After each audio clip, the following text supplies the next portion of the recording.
Ambassador Elelina Vasquez stood at the window of her quarters aboard the Grand Conclave Station and watched the stars. Somewhere out there, billions of humans waited to hear if there would be peace or more war. She carried their hopes on her shoulders, and the weight was heavy. The war had lasted 18 months. 18 months of blood and fire and sacrifice. Humanity had never asked for this conflict. They had simply expanded into space, built colonies, and tried to make a life among the stars. But the galactic hegemony had other ideas. 5 ancient species who had ruled the galaxy for thousands of years did not welcome newcomers, especially not newcomers who refused to bow. Elena turned from the window and looked at her reflection. She was 52 years old, with gray streaks in her dark hair and lines around her eyes that had not been there before the war. She had buried friends. She had signed orders that sent young soldiers to their deaths, and now she was here hoping to end it all with words instead of weapons. Her aide commander, James Chen, entered the room. He was a tall man with a serious face and the careful movements of someone who had seen combat.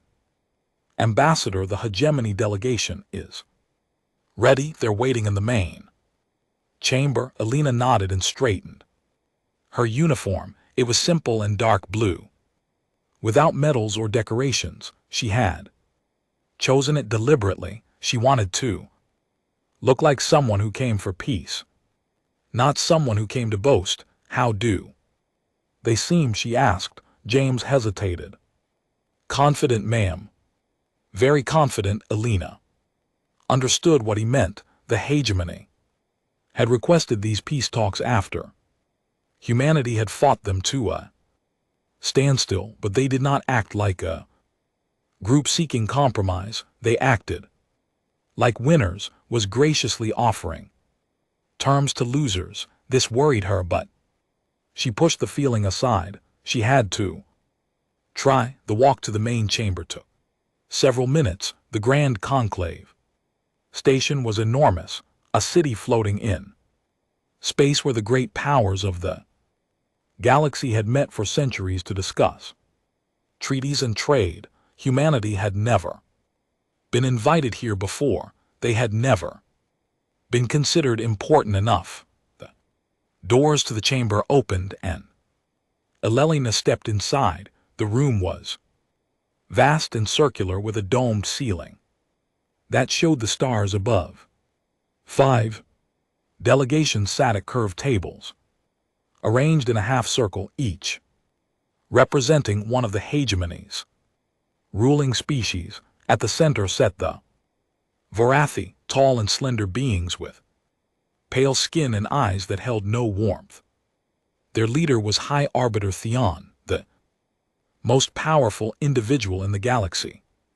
He did not stand when Elena entered. None of them did. Elena walked to the single table that had been placed facing the others. It was smaller than theirs and positioned lower. Another deliberate insult. She sat down anyway and folded her hands on the table. High Arbiter Theon, she said, keeping her voice calm and respectful, thank you for agreeing to these discussions. Humanity comes here in good faith, seeking an end to the conflict that has cost both our peoples dearly. Fees regarded her with an expression that might have been boredom. He was ancient by any species standards, having lived for over 300 years. To him, humanity was a brief spark, barely worth noticing. We have gathered to offer terms, he said. His voice was cold and precise. You will listen. Elena felt her jaw tighten, but kept her face neutral. I had hoped we might discuss terms together. Negotiation requires both sides to speak. A sound came from the Kef alley delegation to her left. It took Elena a moment to recognize it as laughter. The Kefali were short and broad with thick gray skin and small eyes. Their ambassador, a female named Vor, leaned forward with amusement on her face. Discuss, little human, your species has existed for the blink of an eye. Your oldest civilizations are younger than the furniture in this room. What could you possibly contribute to a discussion with us? Alina kept her voice steady. Perhaps a fresh perspective. Perspective, said another voice. This came from the Sundari delegation. Insect-like beings who communicated through a translation device that made their words sound mechanical. Your perspective is that of children playing with weapons they do not understand. You have been fortunate, nothing more. Alina looked around the room. The Morph delegation, beings made of living crystal who rarely spoke, simply watched with their faceted eyes. The Zolkari, tall and covered in fine scales, whispered among themselves. None of them showed any sign of viewing humanity as an equal. High Arbiter Thesson raised a thin hand for silence. We will now present the terms of peace. You will cede the colony worlds of New Helsinki, Prosperity, and Acheron's gate to hegemony control. You will accept guidance councils on all remaining human worlds to ensure compliance with galactic law. Your military fleet will be reduced to defensive vessels only, with a maximum of 50 ships. You will pay reparations for the damage caused during the conflict. Alina stared at him. For a moment she could not speak. These were not peace terms, these were terms of surrender.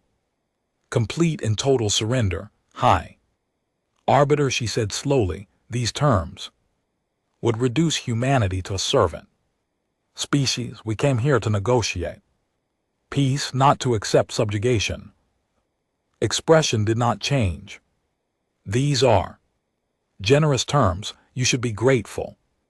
We are offering them at all. Many on this council argued for your complete destruction. Generous. Alina could not keep the disbelief from her voice. You would take our worlds, control our governments, and dismantle our ability to defend ourselves. How is this generous? The Sithali ambassador Vor spoke again. It is generous because you would survive. Your species would continue to exist, given your primitive development and aggressive nature. This is more than you deserve. Alina felt anger rising in her chest, but she controlled it. She had trained for moments like this. She knew that losing her temper would only confirm their beliefs about humanity. Perhaps we could find middle ground, she said. We are willing to discuss border adjustments.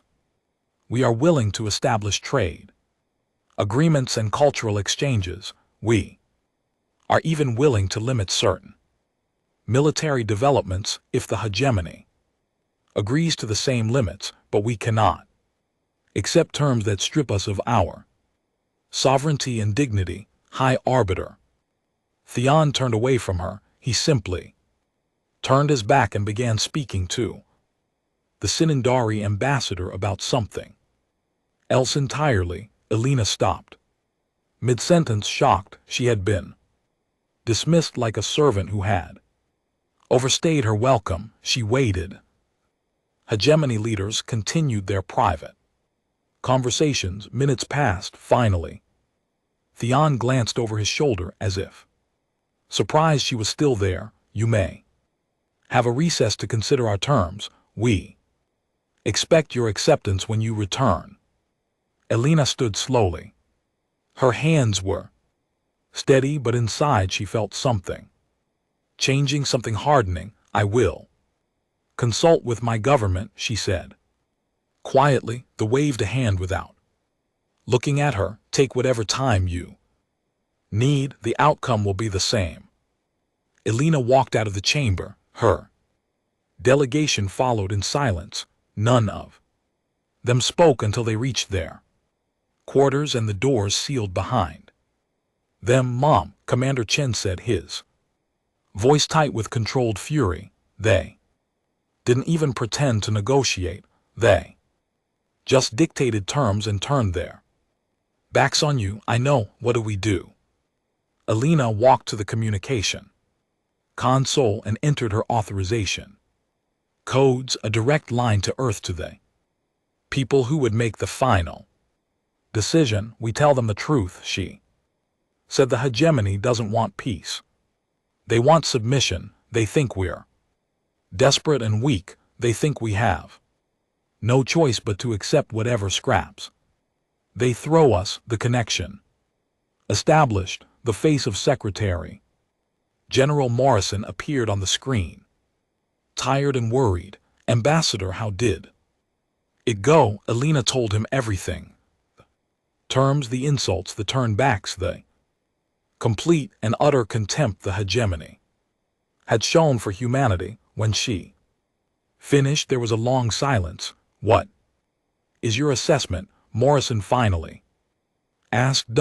Alina thought carefully before answering. "They don't respect us, sir. They never will as long as they believe we are weak. If we accept these terms, we become nothing, a footnote in galactic history, a species that surrendered its future for survival.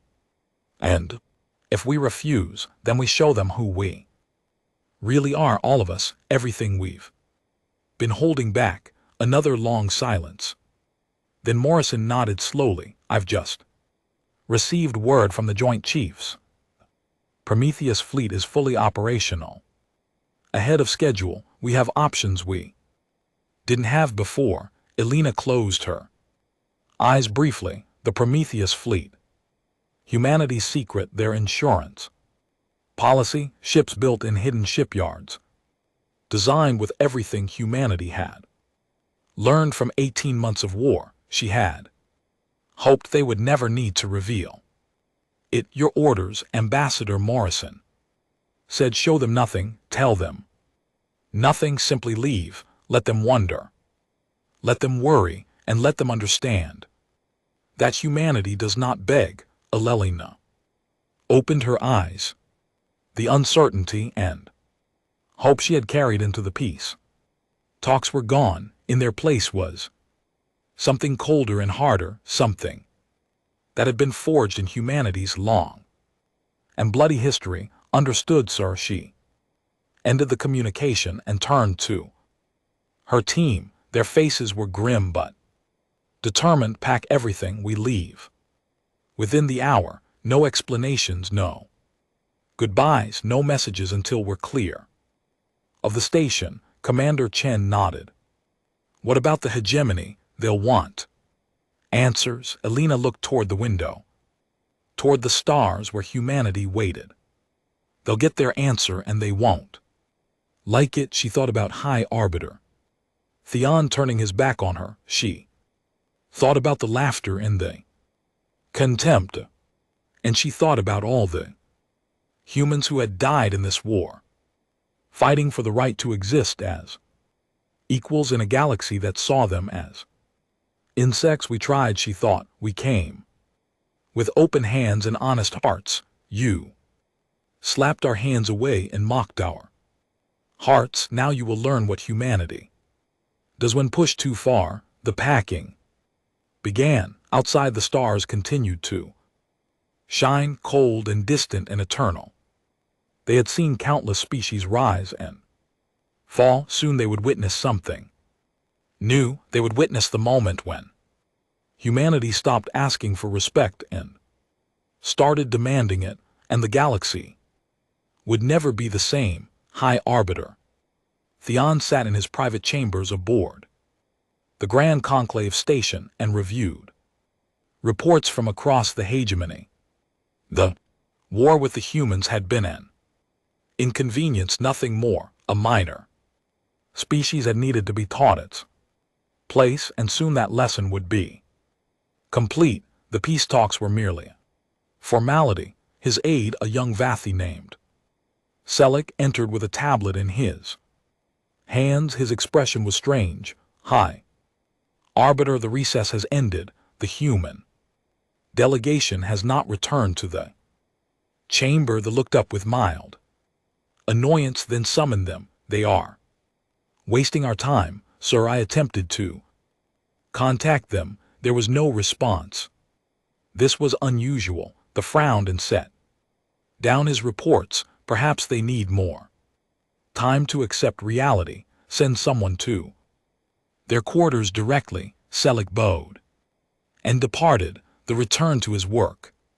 But a small seed of unease had planted itself in his mind. He pushed it aside. Humans were emotional creatures. They probably needed time to grieve their lost pride before surrendering to the inevitable. 20 minutes passed. Selleck returned, and this time his face was pale. "High Arbiter, the human quarters are empty. Their ships have undocked from the station. They are leaving." Stood so quickly that his chair fell backward. "Leaving without a word? Without signing the treaty?" "Yes, sir.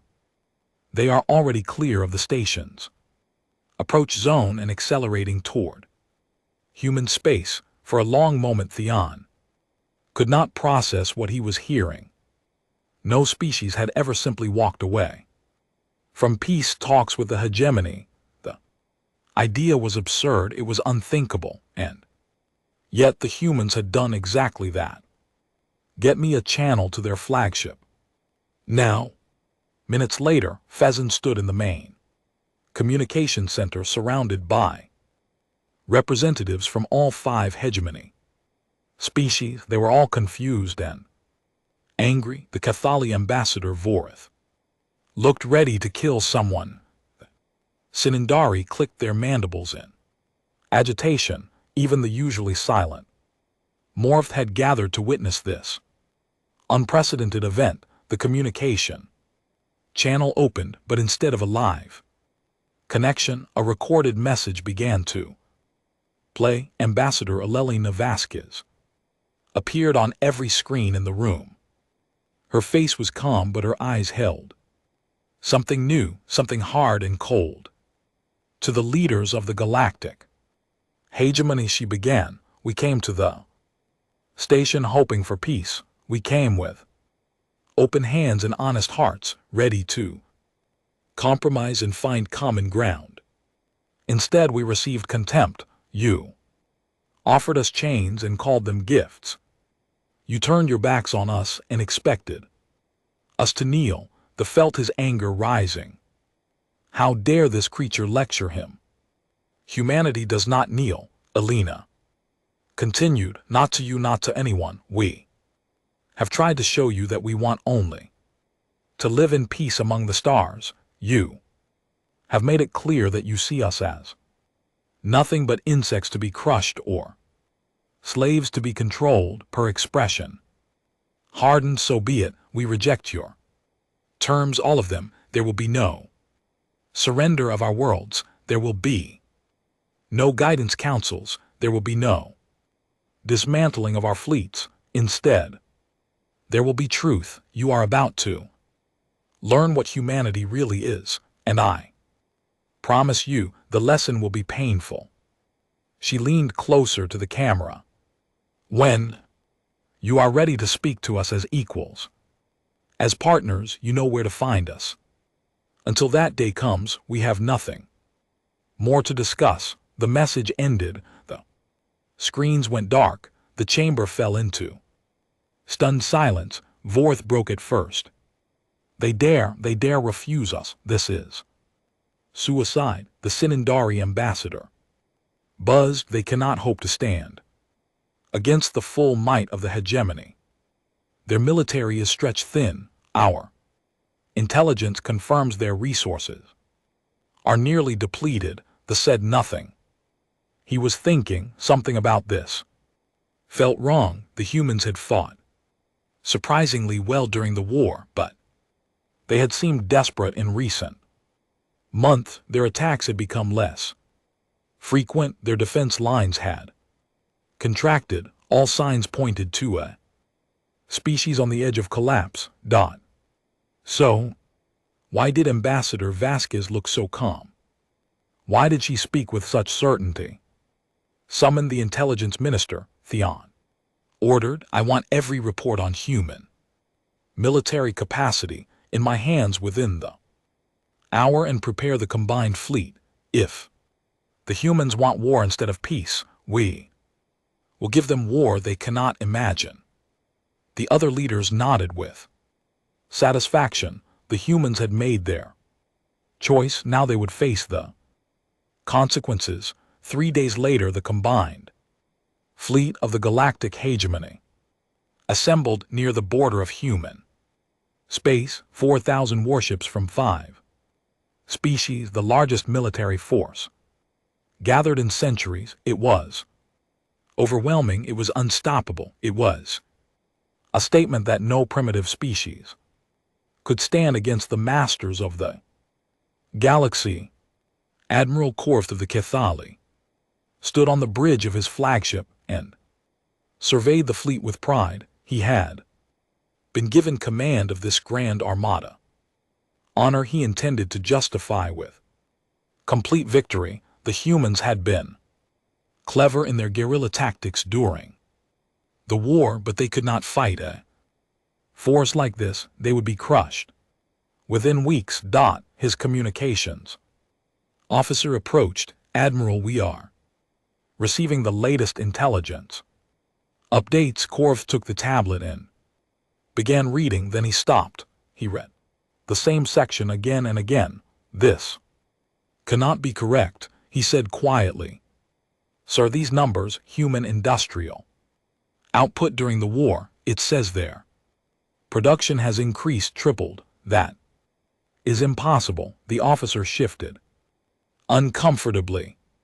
The intelligence ministry confirms the data. Admiral, the humans appear to have expanded their manufacturing capacity significantly.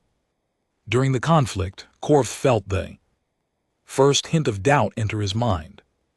During the war, human attacks had decreased, their visible fleet had shrunk. Everyone had assumed this meant they were weakening, but what if it meant something else? What if they had been pulling back deliberately? What if they had been building something in secret? He pushed the thought aside. It did not matter. For 1,000 ships against whatever the humans could muster, the mathematics were undeniable. That the fleet began its advance into human space. The first human colony they encountered was New Helsinki, a world on the edge of human territory.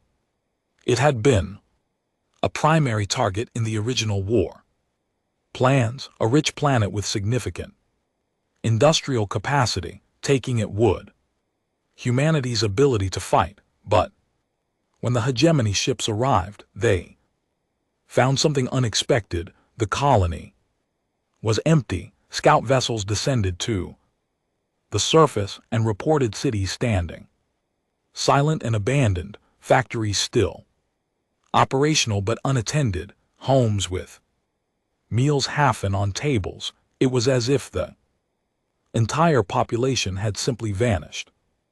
Where are they? Korth demanded. 7 million humans lived on this world. Where did they go? No one could answer him. Fleet moved deeper into human space. More worlds, more empty cities, more abandoned colonies. The humans had evacuated their border territories completely, and they had done it with impossible speed and efficiency. There was no chaos, no refugee streams, no panic, just silent cities waiting like tombs. Then the messages started. Every screen on every hegemony ship suddenly activated. The same images appeared everywhere, and no one could stop them. The humans had somehow hacked into the hegemony's communication systems. The images showed human history. The watched from the conclave station where he had remained to coordinate the campaign. He saw humans fighting each other with primitive weapons. He saw cities burning. He saw nuclear explosions and mass graves and suffering beyond imagination. What is this? Vorth demanded. Why are they showing us their failures? But they understood. His blood ran cold as he watched. The images continued. After every disaster, after every war, after every plague and famine and horror, the same thing happened. Humans rebuilt. They came back stronger. They adapted and learned and grew. No matter how many times they fell, they rose again. They are not showing us their weakness, then said quietly, they are showing us what they survive. Final image appeared. Ambassador Elena Vasquez sitting in a chair aboard her flagship, looking directly into the camera. By now you have noticed that our colonies are empty.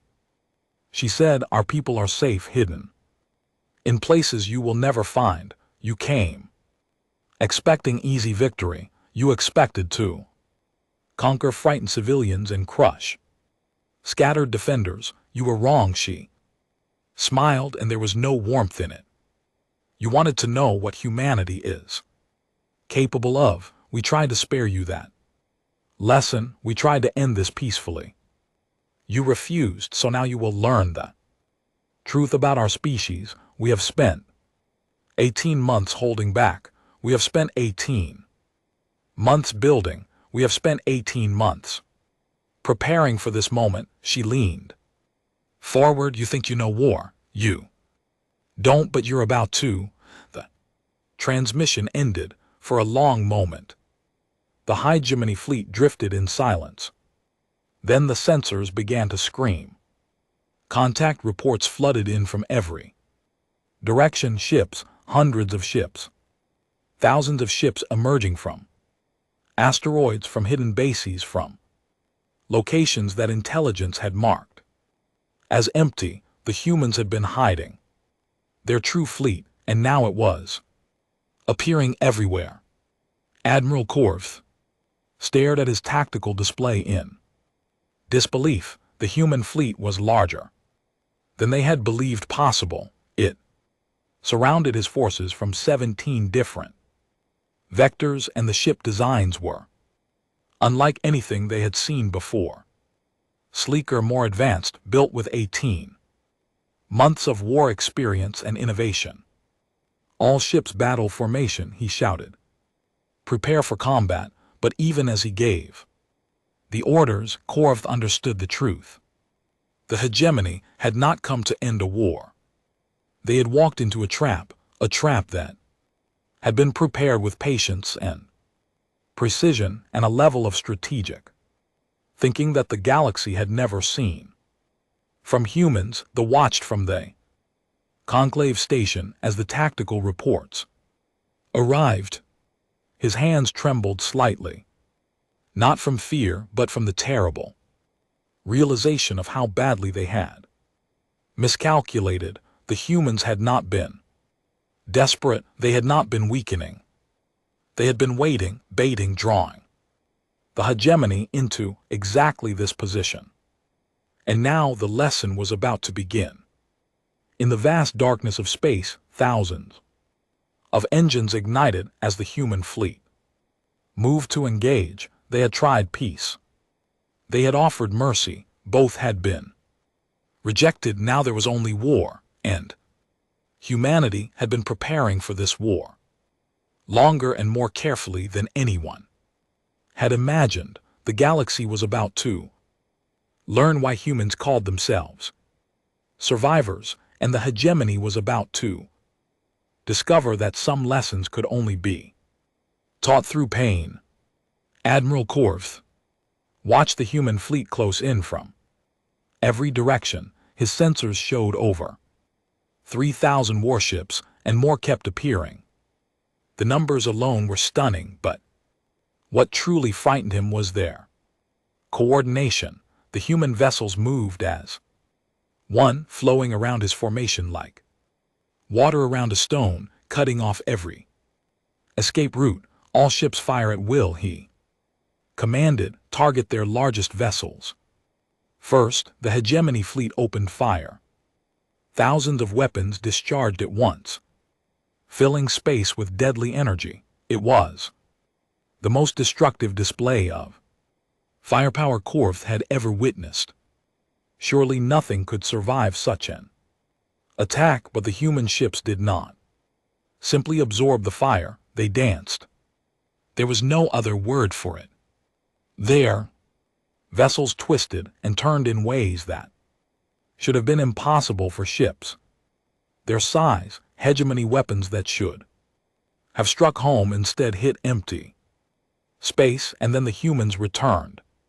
Fire, the first wave of human weapons, struck the hegemony's left flank. 3 Kath Ali battleships exploded in rapid succession. A Vorathi carrier lost its engine section and began tumbling through space. A Sinandari cruiser's shields collapsed in seconds, and the ship behind it suffered the same fate. Korth gripped his command chair as his own flagship shuddered from a near miss. Their weapons are stronger than we predicted. How is this possible? His tactical officer's voice was tight with fear. Admiral, their targeting systems are more advanced than anything in our database. They are hitting with 93% accuracy. Our fleet average is 61%. 61% had always been considered excellent. Now it seemed like a death sentence. The battle continued, and with each passing minute, the situation grew worse. The human ships worked in perfect teams. When a hegemony vessel focused on one human ship, 2 others would strike it from different angles. When Korth tried to concentrate his forces, the humans simply flowed around the formation and attacked from behind. And then there was the way humans fought. Korth had commanded fleets for 50 years. He understood the mathematics of space combat. When a ship took critical damage, its crew surrendered or abandoned ship. That was how civilized species fought. You accepted defeat when defeat was certain. Humans did not do this. A human destroyer took a direct hit that destroyed half its hull. Any sensible crew would have evacuated. Instead, the destroyer turned directly toward a Kef Ali battleship and accelerated. Its remaining weapons fired continuously as it closed the distance. The battleship's point defense destroyed the human ship, but not before it had crippled the battleship's shields. Moments later, another human vessel finished the job. This scene repeated across the battlefield. Human ships that should have retreated instead pressed their attacks. Human crews that should have surrendered instead fought to the last. It was terrifying. It was incomprehensible, and it was devastatingly effective. They fight like they want to die, Korth whispered. His executive officer heard him. Sir, I don't think they want to die. I think they simply accept death as a possibility, and that acceptance gives them freedom to act without fear. Korth understood what she meant. The hegemony trained its crews to calculate odds, to preserve resources, to fight efficiently. Humans seemed to fight with their hearts instead of their minds, and somehow, against all logic, that emotional approach was winning. 4 hours into the battle, Korth's fleet had lost over 800 ships. The humans had lost perhaps 100, but what shocked Korth most was how the humans handled their victories. When hegemony ships were disabled, the humans did not destroy them. They simply moved on to the next target. Escape pods were ignored, not attacked. Crippled vessels were left drifting, their crews still alive. The humans were dismantling his Fleet piece by piece, but they were not. Committing massacre, why Korth? Demanded, why don't they finish us? Communication signal interrupted him. Human face appeared on his screen. Young woman with short dark hair and calm eyes, her uniform identified her as a Captain Admiral Korth, she said. Your flagships are failing, your engine output is reduced by 40%, half your weapon systems are offline, you have fought well but this battle is over.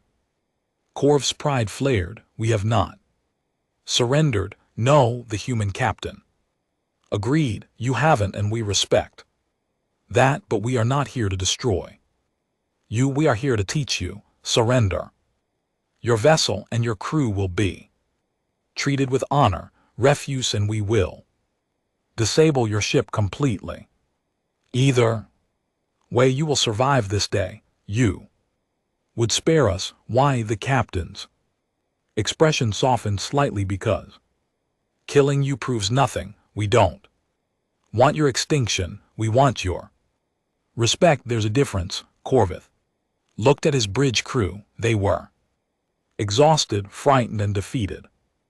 Many were wounded, his ship was dying around him and continuing to fight would only get more of them killed. He made the hardest decision of his career. All ships, he said into the fleet channel, this is Admiral Korth, stand down, cease fire, we surrender. Across the battlefield, weapons fell. Silent, human ships stopped firing.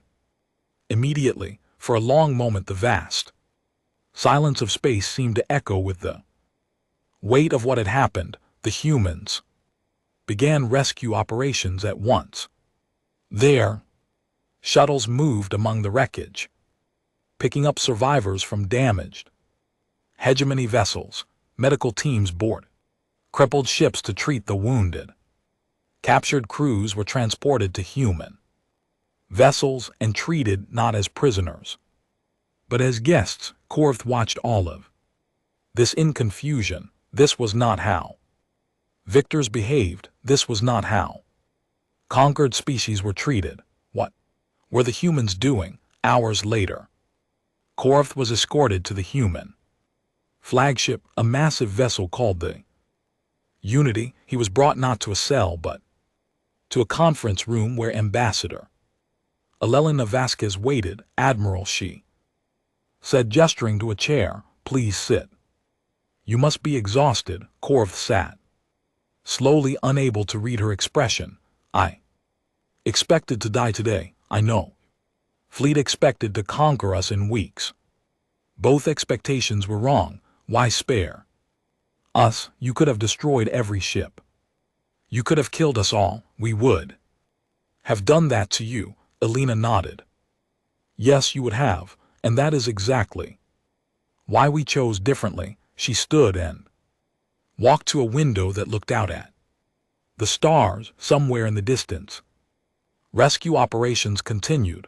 Humanity has been conquering and destroying for most of our history, she said. We have committed atrocities against each other that would horrify your species. We have burned cities and salted earth and exterminated entire peoples. We know what destruction accomplishes. We know where that path leads. She turned to face him. It leads to ashes and regret, to wounds that never heal, to hatred that lasts for generations. We learned this the hard way through centuries of suffering, and we decided we didn't want to be that species anymore, but we attacked you. We tried to subjugate you. Yes, and if we slaughter you in return, what changes? Your species learns to hate us. Your children grow up wanting revenge. The cycle continues forever. Elena shook her head. We want something different. We want peace, real peace. Not the silence of extinction, but the harmony of understanding. Korth tried to process her words. They contradicted everything he knew about Galactic. Politics, power came from dominance. Security came from making others fear. That was how the hegemony had maintained order for millennia. You think kindness is strength, he said.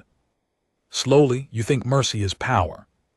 I think kindness after victory is the only kind that matters. Anyone can be generous when they have nothing. The true test is what you do when you have everything. She sat back down across from him. Admiral, the hegemony's fleet is broken. Your military cannot stop us from doing whatever we want. We could conquer your worlds, enslave your people, take everything you have. You know this is true. Korth nodded slowly. It was true. The defeat had been total. Instead, Alina continued, we are going to return your survivors. We are going to release your ships, those that can still fly, and we are going to invite the hegemony to return to the negotiating table, not as masters and servants but as equals. The council will never accept that. Then they will have time to think about it. Because we will not attack your worlds, we will simply wait, and every day that passes, your people will remember that humanity could have destroyed them and chose mercy instead.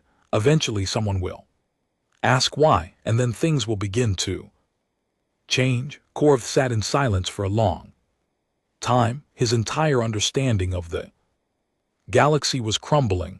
Everything he had believed about power and security and civilization was being questioned. What do you want? He finally asked. What does humanity actually want?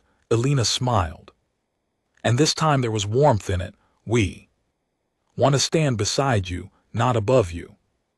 We want to learn from your ancient civilizations and share what we have discovered. We want to explore the galaxy together and face its dangers as allies. We want, she paused, choosing her next words carefully, there is something coming, Admiral, something from beyond the galactic realm. Our deep space probes detected it years ago. We tried to warn the hegemony at the peace talks, but no one would listen to us. That threat is why we built this fleet. Not to conquer you, but to prepare for what's coming. Korth felt cold fear touch his heart. What kind of threat? The kind that makes our war look like children fighting over toys. The kind that won't care whether we're human or Keith Ali or Vorothy. The kind that will require every species in this galaxy working together. If any of us are to survive, she leaned forward, we don't have time to hate each other, Admiral. We don't have the luxury of old grudges and ancient pride. Something is coming that will test all of us, and we would rather face it with friends than face it alone. Korva thought about his fleet. Broken but alive. He thought about the human crews who had treated his wounded with compassion. He thought about the young captain who had offered him surrender with respect instead of mockery. Maybe the humans were right. Maybe mercy was a kind of strength the hegemony had forgotten. I cannot speak for the council, he said finally, but I can speak for myself, and I can tell them what I witnessed today. Alina extended her hand. Korth looked at it for a moment, then reached out and clasped it. That's all we ask, she said. Tell them the truth. Let them decide. Outside the window, the stars continued their eternal dance, but something had shifted. The old order of the galaxy was trembling, and a new possibility was being born from the ashes of battle. Humanity had won the war. Now they would try to win something harder, peace. High Arbiter Thesson stood in the great hall of the Vorothy home world and watched the remnants of the hegemony fleet limp home through the massive windows that lined the chamber. He could see dozens of ships in orbit, many of them scarred and damaged. They had left as conquerors, they returned as survivors. Admiral Korf's report played on screens throughout the hall. The other council members watched in silence as he described the battle, the human tactics, the devastating effectiveness, and most disturbing of all, the mercy they let us go. Korf said in the recording. His voice was tired but steady. They could have killed every last one of us. Instead, they saved our wounded, repaired our ships enough to fly home, and asked us to deliver a message. Felt the weight of every eye in the room turning toward him. He was the one who had dismissed the human ambassador. He was the one who had approved the terms that drove humanity to war. He was the one who had insisted the humans were weak and desperate. He had been wrong, catastrophically wrong. The Cathali ambassador Vor broke the silence. This is a trick. It must be. They are weakening our resolve before striking at our home worlds. If they wanted our home worlds, Korf's recording replied, they could take them now. Our fleet is crippled. We have nothing to stop them. And yet they stay in their own territory. They make no aggressive moves. They simply wait. Wait for what? The Sinandari representative demanded. For us to accept reality, for us to understand that we cannot defeat them, for us to choose peace. Thekin finally spoke. His voice was quiet, but it carried to every corner of the great hall. Show them the final part of the message. Korf nodded and activated another recording. Ambassador Elelena Vasquez appeared, seated in a simple chair aboard her flagship. She looked directly at the camera, and Thesson felt as though she was looking directly at him. Leaders of the Galactic hegemony, she began, by now you understand the truth. Your fleet is broken. Your military advantage is gone.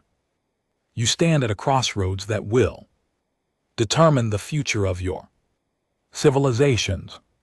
She paused, and her expression softened slightly. We know what you expected from us: conquest, vengeance, the same cruelty you have shown other species throughout your history. We have chosen a different path. Humanity is not your enemy. We never wanted to be. We wanted only to live among the stars, to explore and grow and find our place in the galaxy. You forced this war upon us, but even so, we do not hate you. We do not want to see your people suffer. Ella stood and walked closer to the camera. There is a threat coming from beyond the galactic rim. Our sensors detected it 3 years ago. Something ancient and powerful is moving toward inhabited space. We do not know its exact nature, but we know it is dangerous. We know it will not distinguish between human and Vorathi, between Cathali and Sundari. It will consume everything in its path unless we stand together. Fane felt cold dread settling into his heart. The humans had mentioned this threat at the peace talks. He had dismissed it as desperation, as a lie to gain sympathy. But looking at Alina's face now, he saw no deception, only urgency. We ask you to return to the negotiating table. Alina continued, not as masters and servants, but as equals facing a common danger. Put aside your pride, put aside your anger. Help us prepare for what is coming, because if we face it divided, none of us will survive. The recording ended. Silence filled the great hall. The Morvith delegate, who had not spoken throughout the entire crisis, suddenly moved forward. The crystalline being's voice resonated through translation devices, deep and ancient. We Remember the long silence, the morph, said 14,000 years ago before the hegemony existed, something came from the void between galaxies. It destroyed 17 species before it was finally stopped. The cost was unimaginable. Our oldest records speak of this time with fear. Every leader in the room turned to stare at the morph. They were the most ancient of the hegemony species, but they rarely shared their history. You never told us this, Thesson said. You never asked. You were too busy ruling and conquering, but the humans have looked outward into the dark spaces where we fear to search, and they have seen something moving. Vorth shook her head stubbornly. Even if this threat is real, how can we trust the humans? They humiliated us. They destroyed our fleet. They destroyed our fleet and then saved our crews. Admiral Korth interjected. He had joined the council in person now, standing near the entrance with the bearing of a soldier who had seen too much. They could have taken revenge for every insult we threw at them. They chose compassion instead. That choice tells us more about humanity than any intelligence report. The closed his eyes. His mind traveled back to the peace talks, to the moment when he had turned his back on Ambassador Vasquez. He had meant it as a dismissal, a demonstration of hegemony superiority. Now he understood how it must have appeared to her, how it must have felt.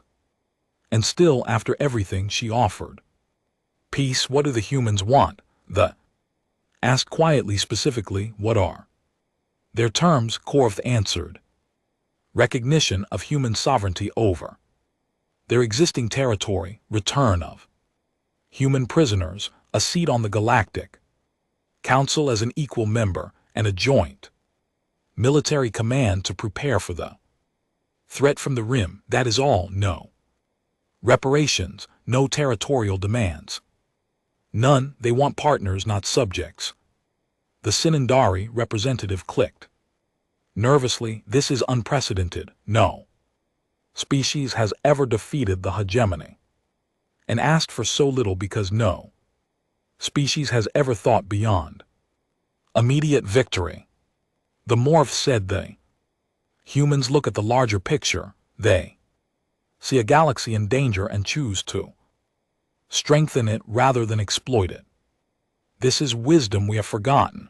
They made his decision. It hurt his pride. It challenged everything he had believed about power and civilization, but he had not become high arbiter by ignoring reality, and reality was staring him in the face. Contact the humans, he said. Tell them we accept. Tell them we will meet wherever they choose, and we will speak as equals. Vor exploded with anger. You cannot be serious. After what they did to us, what they did to us was defeat our fleet without destroying it. What they did was spare our people when they could have killed them. What they did was offer peace when they could have demanded surrender. The met her eyes steadily. They showed us mercy. Ambassador Vor, now we must find the courage to accept it. The vote was not unanimous. Vor and the Sundari both opposed reaching out to humanity, but the Morvith, the Zolkari, and enough Vorathi supported the motion passed. Message was sent to the human fleet. The response came within hours. Ambassador Elelina Vasquez would meet them at the Grand Conclave Station, the same place where peace talks had failed weeks before. This time she said things would be different. 3 days later, Theon walked into the main chamber of the Conclave Station. The room had been rearranged. The tables were now arranged in a circle, with no position higher or lower than any other. Humans sat alongside Vorathi, Cathali next to Zolkari. It was strange and uncomfortable, but also somehow Right, Elena Vasquez rose when they entered. She did not smile, but she did not show anger either. Her expression was simply watchful, waiting to see what he would do. The walk to the center of the circle, every eye in the room followed him. He had rehearsed what he would say, but now the words seemed inadequate. He decided to speak from his hearts instead. Ambassador Vasquez, he began, when we last stood in this room, I turned my back on you. I dismissed your words. I treated you with contempt. I was wrong. The room was absolutely silent. I believed that power came from dominance. I believed that security came from making others fear you. I believe that humanity was a lesser species that needed to be controlled for its own good. He paused. I was wrong about all of these things. He looked around the circle, meeting the eyes of each delegate in turn. Your fleet proved that our military assumptions were incorrect. Your mercy proved that our moral assumptions were wrong, and your warning about the threat from the rim has been confirmed by our own long-range sensors. Elena's expression shifted slightly. Surprise, perhaps you confirmed it. We sent probes to the coordinates. Your message indicated something is there. Something large and approaching. Then's voice was heavy. The Morph tell us they have seen this kind of threat before. 14,000 years ago, it nearly destroyed everything. Then you understand why we built our fleet, Elena said, and why we chose not to use it against you. Yes, you were never preparing to conquer us. You were preparing to defend us, even though we gave you no reason to care whether we lived or died. Elena walked forward until she stood face to face. With this, she was shorter than him by nearly a meter, but somehow she did not seem small. We care because that is who we choose to be, she said. Humanity has made terrible mistakes throughout our history. We have been the monsters in our own story more times than we can count, but we have also learned from those mistakes. We have grown, and we have decided that we will not spread our worst impulses to the stars. We will spread our best. She extended her hand. The galaxy is vast and dangerous. We are stronger together than apart. Will you stand with us? The looked at her hand. Such a simple gesture. Such an enormous meaning. He reached out and clasped it. We will. 6 months had passed since the treaty signing, and the galaxy had transformed. What had once been the galactic hegemony was now the Galactic Alliance, a union of 6 species working together as equals for the first time in history. Old rivalries were set aside. Ancient hatreds were forgotten because something far more dangerous was coming. And everyone knew that survival depended on unity. Elena Vasquez stood on the observation deck of the Alliance flagship, watching the joint fleet assemble. Ships from every species gathered information near the galactic rim. Thousands of vessels preparing to face the unknown. Human carriers flew alongside Vorathi battleships. Cathali destroyers protected Sundari command vessels. Even the mysterious Morph had contributed their ancient warships. Strange crystalline structures that hummed with power. Admiral Korth approached and stood beside her. In the months since the war, he had become one of her closest allies. Their friendship seemed impossible, born from the ashes of conflict, but it had grown strong.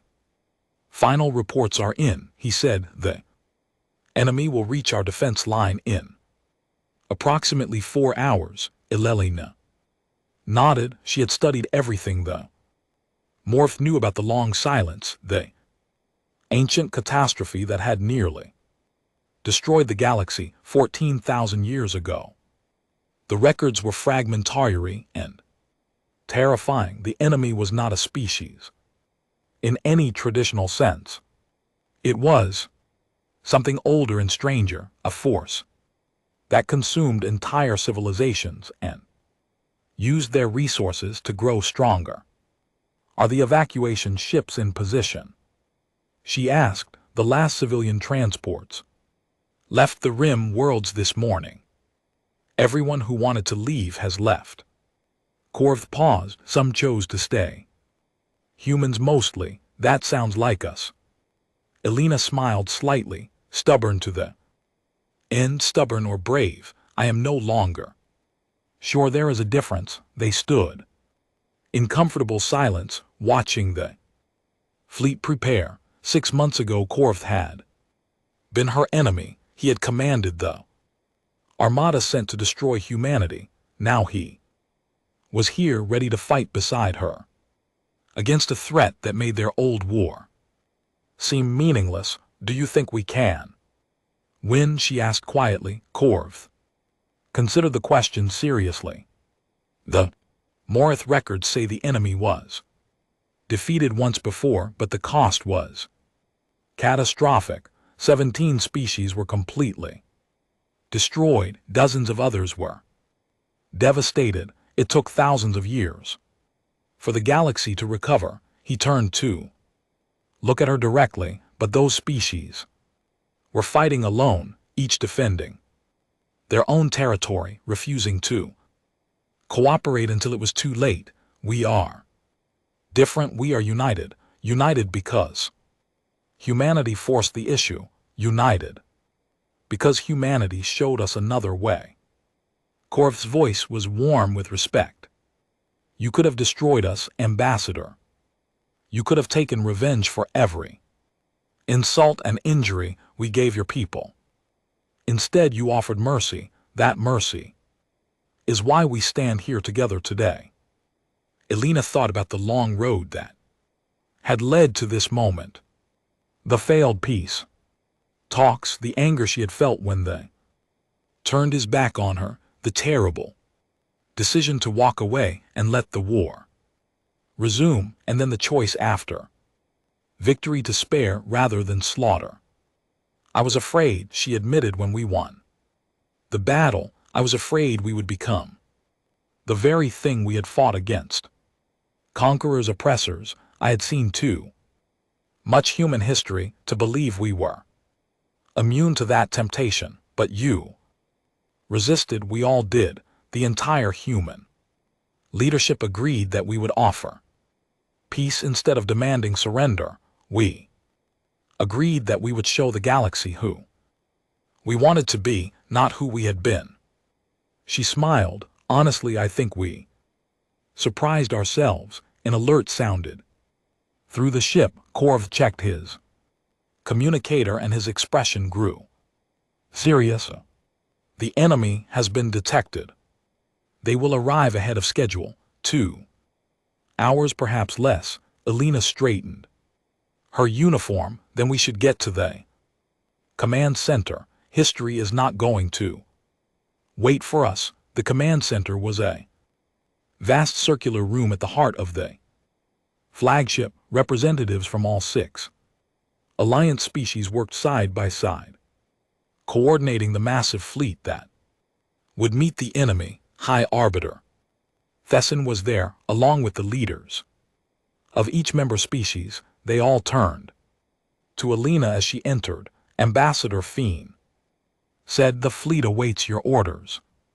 This had been the most controversial part of the new alliance. After much debate, the council had agreed that the joint fleet would be commanded by human, not because humans were superior, but because they had proven themselves capable of thinking beyond narrow self-interest. They had shown they could make decisions for the good of all, not just their own species. Elena took her place at the central command station. Screens surrounded her, showing tactical data from across the defense line. The enemy was a dark mass on the Sensors, a swarm of shapes that defied easy categorization. They were coming.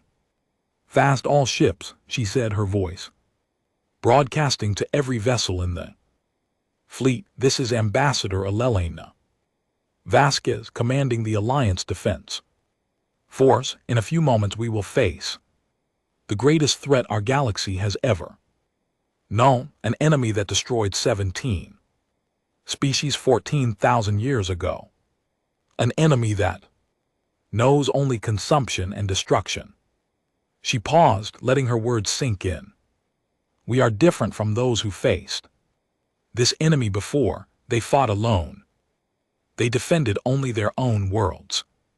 They waited until it was too late to work together. We have learned from their mistake. Today Vorathi fight beside humans. Kefali stand with Sindari. Morph and Zolkari fly in information with vessels they once considered enemies. We are united, and that unity is our greatest weapon. On the screens the enemy grew closer. Individual shapes became visible now. Twisted things that seemed to absorb light rather than reflect it. They were ancient and terrible, and they were hungry. I will not promise victory. Elena continued. I will not pretend this will be easy. Many of us will not survive this day, but I will promise you this: whatever happens, we face it together. Whatever we achieve as one, and if we fall, we fall.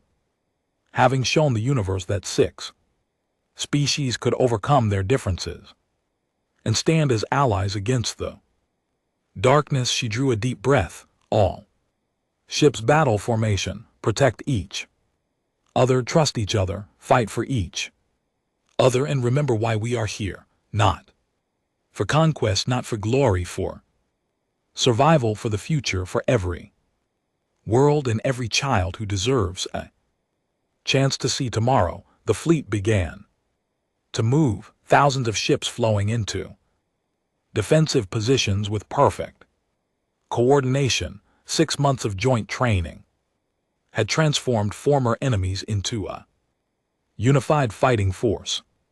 They knew each other's strengths and weaknesses. They had learned to trust. The enemy struck like a wave breaking against stone.